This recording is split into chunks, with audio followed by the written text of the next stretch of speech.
for the same.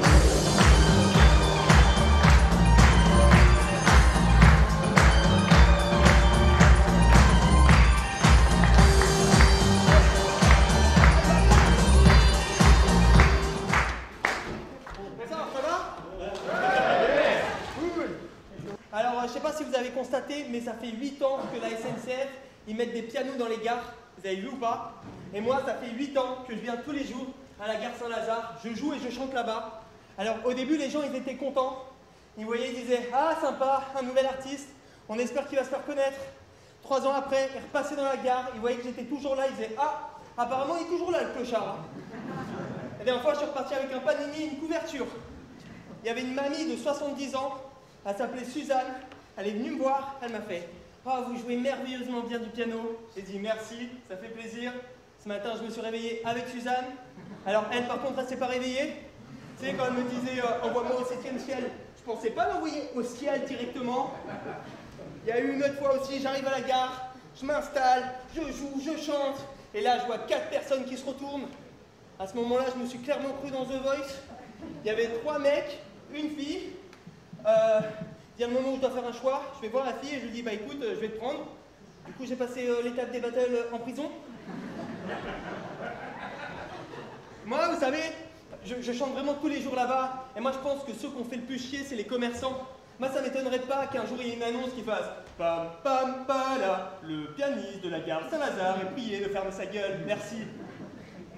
Non, j'avoue c'est drôle, mais j'ai remarqué que les gens ils te filment aussi. Il y a des gens, ils m'ont filmé, ils m'ont mis sur internet, et il y a des vidéos, elles ont fait des millions de vues. Qui me connaît ici par applaudissement? Voilà, vive le million! Vive le million! J'ai aussi, ça m'a permis d'avoir beaucoup d'opportunités. J'ai rencontré des gens, et aujourd'hui, ça m'a permis de faire Bercy. Ça, je pense que ça peut s'applaudir. J'ai fait Bercy. Ah, ça va, calmez-vous les gens. Hein. J'ai juste fait la gare de Bercy. Là-bas aussi, il y a un super piano. D'ailleurs, je vous le recommande. Le japonais, il a fait un malaise. Et tout le monde m'a mis la pression, tout le monde m'a dit « Allez, appelle le 18 !» Mais j'ai appelé le 18, le problème c'est qu'on était le 10, donc quand j'ai appelé le 18, ça faisait déjà 8 jours qu'il était mort. Mais c'est pas grave, je vois que c'est bienveillant, vos réactions, mais moi la première fois, tu sais, moi c'était cool parce que il y avait une fille à cette soirée qui était magnifique, et je voulais être marrant avec elle, alors je suis allé la voir, elle s'appelait Natalia, et je lui ai raconté l'histoire de la merde et de la fraise. Bon, je vous explique.